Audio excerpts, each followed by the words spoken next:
secrétaire général adjoint bi Ahmed Takoula Gueye. gars yëpp maa ngi nuyu ñëpp. alors di la jaajëfal bu baax a baax ci teew bi alors di la wax yow itam déwénati ci koor gi nga xam ne rek moom la ñu génn yàlla def ñu yàgg di ko fekkee waaye itam di ñaanal ñëpp tamit yàlla nangu koor gi bu baax a baax alors Saliou comme ni ma ko waxee woon tout à l'heure lu jëm ci li nga xam ne moom moo di libération wu 312 policiers ñoo xam ne nag ñoom dañ doon liggéeyee fa nga xam ne si ni mooy ci wàllum takk der mais nag ñoom dañu leen daal di libéré gis nañu nag ñaari communiqué yoo xam si ni jot nañoo génn bu njëkk bi mu di ministère de l'intérieur beneen bi nekk police nationale ñoom it jot nañoo génn indi ay leeral lañ ci gis moo di ña ñu libéré dañoo xamle sax ni am na ñeneen ñu war a ñëw parce que bii nii première bi rek la balaa ma lay bàyyi nga joxe sa intervention ci loolu ma liiral la rek li nga xam ne moom la ñu njëkk a daal di fësal parce que bu fekkee ci communiqué bi nga xam ne moom lañ def dañoo def objet libération de la première cohorte des policiers adjoints volontaires de la 7e génération pour fin de contrat boobu noonu moom la ñu joxe mu wax ni l'État du Sénégal avait décidé de recruter des jeunes comme personnel de soutien à la police nationale, notamment dans le domaine du maintien de l'ordre public.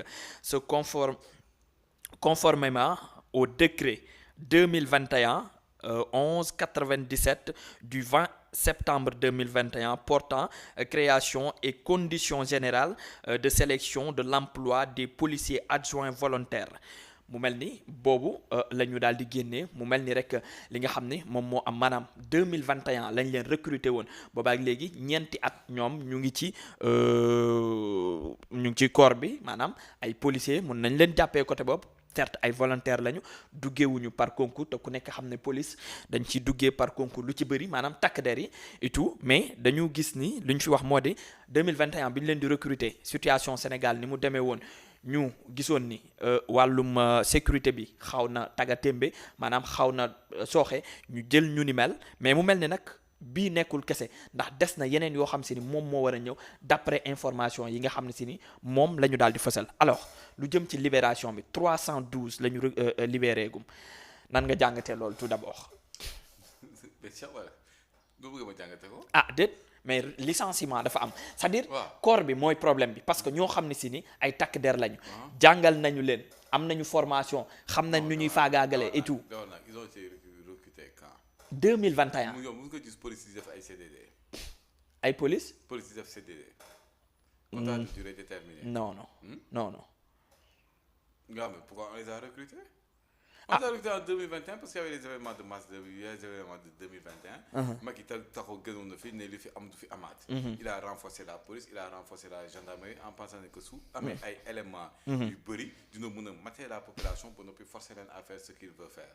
C'est à cause de ça qu'on les a recrutés. C'est dans ce contexte-là qu'on les a recrutés. Maintenant ñun ñoo leen signé loo CDD wala Macky moo leen signé loo CDD. ou le régime en place d'avant moom ñoo non pas régime en place parce que ñi fi nekkoon ñoom ñoo leen. le régime en place d'ailleurs. jamono boobu régime bi fa nekkoon jamono boobu. ñoo leen signé loo ay CDD. wala ñu ñoo leen signé loo ay CDD. ah régime bi fa nekkoon. waaw moom foofu aussi gis police ak CDD man maa ngi soog a dégg contrat durée déterminée d'agent de police. waaw parce que man dégg nga maa ngi la koy wax ma ne la policier maanaam wàllum takk der yi dañ doon gis par concours la ñuy duggee. waaw par concours la ñuy duggee voilà. concours bu metti après ñu yóbbu la ñu direct la def lépp c'est là est-ce qu'ils ont même eu la formation ou on les a juste formés dans le tas pour réprimer. ah oui. On doit se poser des questions. man nee naa police ak CDD sax moom maa ngi soog a dégg peut-être qu'il y a des corps wala il y a des trucs nga xam ne mën nañu fa jël un CDD. des tâches mais un policier en tant que tel nga ne ko contrat durée déterminée ba depuis door ko 3 ans. tout en sachant que une fois le calcul était prémédité parce que xam nga ñoom en 2021 dans sa tête les élections c'était en 2024. donc loolu moo tax mu nekk une fois en 2024 peut-être que je n'aurai plus besoin de dama leen di bàyyi. ok mais tamit est-ce que gisoo ni tamit mën na am benn njeexital bu doy waar. pourquoi parce que tey ñi nga xam ne si ni ay takk der lañ formé nañ leen xam nañ bu baax nan la ñuy téewee arme xam nañu aussi nan la ñu faagaagale nit xam nañu leneen ak leneen tey bu ñu xëyee libéré leen est-ce que loolu tamit. du andi mais cher fii l'armée. elles font combien de personnes. bëri nañu moom elles libèrent combien de personnes. ouais. loolu moo gën a catastrophique man armée yi dëmm rek maa si doon waxtaan ak kenn ne ko man je ne suis pas d'accord pour qu'on libère qui que ce soit. waaw nit mënuñu armée mënu la former. oui yëpp et tout ça tu es une machine ambulante. ah oui formaté la et tout ça. après libérer la. puis pourtant l'armée le fait depuis combien d'années. oui dara du fi xew. donc pourquoi ce sont des policiers qui vont créer des problèmes. Maintenant nag bon peut-être que on peut dire que ce sont des pères de famille qui ont et dépenses dëkk bi métti na et tout ça là mais n'oublie pas tamit que y a eu partout dans tous les corps ci biir dëkk bi des sureffectifs. waaw parce que tamit li ñu wax fii nii bokk na ci ni problème économie bokk na ci li gën a tax sax ñu libérer leen. d'après maanaam fay geek yooyu et tout. non en dehors de fay bi sax sureffectif dafa am. Sureffectif, tu vas partout dans les corps, tu vas dans les entreprises publiques, les gars ils recrutent en masse. Maintenant su demee dëkk bi. On sait maintenant. ñëpp nangu nañ que dëkk bi dafa kees yi amul dara. ñëpp nangu nañ ko. parce que boo ñu ko ñoo koy wax lan lañ ñuy wax c'est pas vrai. ñu Cour des comptes génn ñu amul tampon. boo ñu jógee ci Cour des comptes léegi nag ñu leen bàyyi ba FMI ñëw FMI dit la même chose. Donc on sait tous que maintenant dëkk bi dafa y a un problème de caisse y a un problème d'argent de somme colossale qui ont disparu yi nga xam ne dañ ko jël luubal ko am ay bor yi nga xam ne dañ ko nëbb. yi nga xam ne ci procédure foofu lañ toll da nga dégg di sax sa copain waa fédération bi di wax loolu di wax waxu kii bi dégg tu les entends plus. parce que dañoo xam nga c'est quoi le problème. quand tu es de mauvaise foi. tu essaies da ngay jéem a nax nit yi di leen di tuur lëndëm. mais arrive à un moment donné bi nga xam ne tu te rends compte que li nga doon wax yëpp dara amu ci et que dëgg bi moo nekk sa kanam. te dëgg fu mu feeñ nga noppi. absolument waaw donc léegi on sait que dëkk bi dafa am ay problèmes. ça on le sait tous mais donc c'est tout à fait normal ni que si on doit restructurer wala si on doit diminuer ñu wàññi. mais tamit Saliou est-ce que c'est pas contradictoire ñu ne mënuñu. maanaam làmb ji nga xam ne si ni insécurité bi bëri na fa tellement ba nga xam ne si ni dañoo mujjee jël décision ni nañ ko teel def pour que nit ñi mën a teel a dem ndax mënuñu garantir sécurité boobu noonu bi nga xam si ni maanaam insécurité bi am ci làmb ji tey ñu bëgg a ñëw libérer est-ce que boobu tamit c'est pas contradictoire. mais làmb su ma amee loo bëgg ñu indi fa benn division tegal leen ko. non c'est pas division sax mais ñoo xam ne si ni voilà. lii dina leen dimbali parce que ñi war a dem ci circulation bi ñi war a dem feneen ak feneen ak feneen ak fee. effectivement il y a des quotas mais par exemple si les quotas on voit ne que actuellement caisse bi. ñu atteindre ak quotas yi fu mu toll. mais c'est tout à fait normal que ñu wàññi li nga xam ne ci maintenant nag. des plus je ne pense pas il y a des quotas il y a des gens qui vont et tout donc on verra après nu nar a demee mais lamb ji moom lamb ji suñu la lutte. Ce sont les acteurs de la lutte. mais dëkk bi tamit bëri na insécurité bu fi am. dëkk bi yàgg na bëri. waaw mais libéré waat des policiers yoo xam ne. des policiers qui ont été recrutés en 2021. waaw un contrat à durée recrutement ont été fait après le discours de Macky boobu naan lu fi amul du fi amaat. ah bon si j'ai raison tu me diras tu avais raison. oui waaw donc mooy noonu je dis dama jàpp ni que dàq ay surrecrutement. Ça, tu ne rends pas service aux personnes là. Et qu'il y a des personnes qui sont formées qui attendent dehors et que c'est des emplois de connivence. mais lii première coffre bi la lii c'est ñëpp. ñu ne bon d'accord instant bi on peut pas les faire sortir. Entrer à la police. ci combien d'années nga koy bloqué. tu as bloqué tu as limité masse salariale suñu duggee ci biir masse salariale bi amul kii lii la amul kii lii la masse salariale bi la ñuy xool. mais dans la masse salariale foofu c'est une affaire d'argent. donc tu xool masse salariale bi tu verras que à un moment donné peut-être qu'il y aura un pour rien parce que la masse salariale ne le permettra pas ça. donc est-ce que tu vois les conséquences. c'est bien de vouloir conserver ces emplois là. mais da ngay teg accès au truc c'est sur combien d'années si on a plus des 50 wala 100 ngay jël. ok une fois tous les 2 ans donc voilà.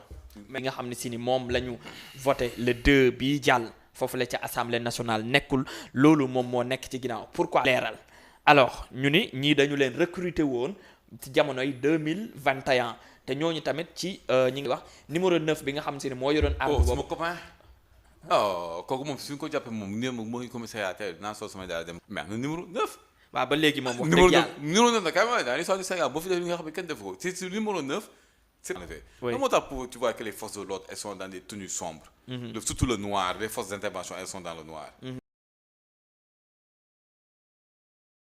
nga sol t-shirt bu rouge nga def numéro 9 ci dëgg ginnaaw yàlla. ah neex a xàmmee maanaam yooyu le Ronaldo de la mitraillette waaw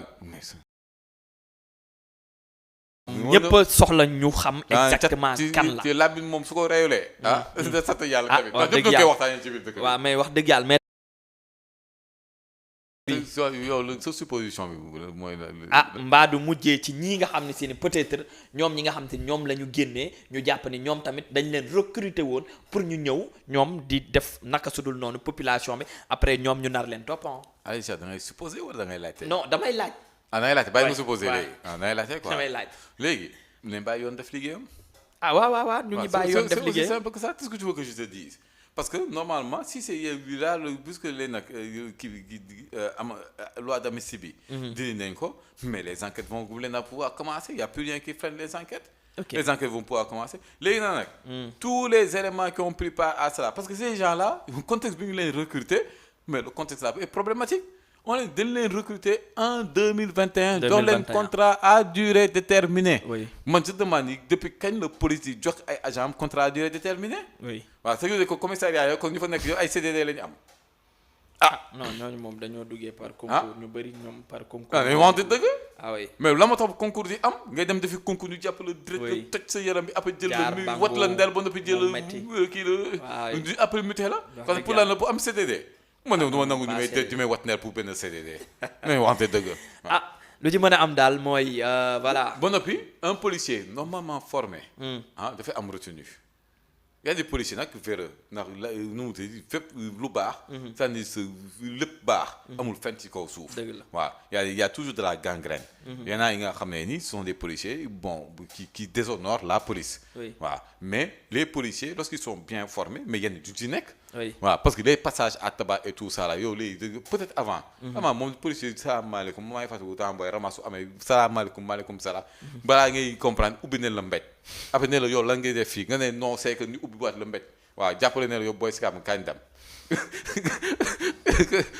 nga def fanaa di yow ma mel ne commissaire bu ñu sunaloon non commissaire boobu néew na booy si kaam baaxul donc moom fépp fu mu tas moom est-ce que amuloon ay booy sikk moo tax mu ràññee leen si. booy yow si ko damay loolu moo tax commissaire bi dafa ñu sonaloon ramasse chaque week-end moom ramasse parce que am na saa yu jour nga xam ne 20 heures la 21 heures 22 heures la leen doon ramasse mais pour te dire juste que les policiers bien formés ils font pas certains actes waaw loolu moom c'est vrai mais durant les manifestations tu as vu des actes de barbarie des actes de torture loolu moom c'est vrai wax dëgg yàlla. ce qui veut dire que même parmi ces gens-là ça peut être il y a des potentiels criminels qui ont été juste pour recruter pour pouvoir tuer des gens loolu tamit doy na waar. supposition nañu supposé nañuy supposé ba affaire yi leer. soo supposé dañ lay bàyyi soo supposé dañ jàppal kon nañuy supposé alors di jaajëfal bu baax a baax Malick Diop moom tamit c'est un fidèle internaute boo xam si ni tout le temps moom it mu ngi participer si émission yi et tout mais tamit Saliou. li xaw a tey xel si ñenn ñi mooy.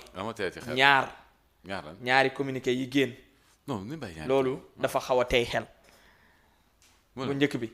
mais mettre fin beneen bi ñu ni. le fond. xam nga yow xam nga